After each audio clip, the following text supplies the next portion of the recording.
میگم که این هفته بریم شمال. نه خب من خیلی دلم گرفته، بیا شب شام بریم بیرون. کار دارم سیما.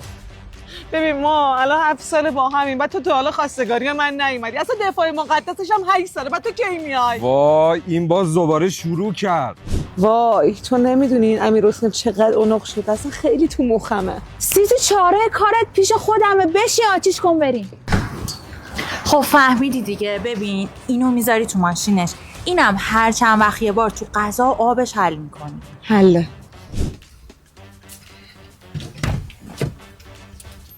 چطوری؟ گفتم خسته ای از سر کار اومدی، برات یه غذای خیلی خوشمزه پختم.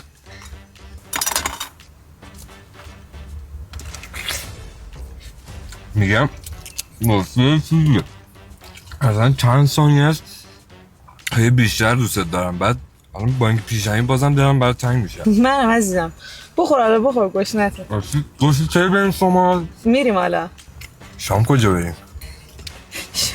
شام هم میریم. والا با من بد رفتار میکنه، بیشور انگار نمیدونم اسم مامانش رو میدونم. Amelie fake cancel. Nigga what? Whiskey out of Drake cancel. Nigga what? It's Uribe pay cancel.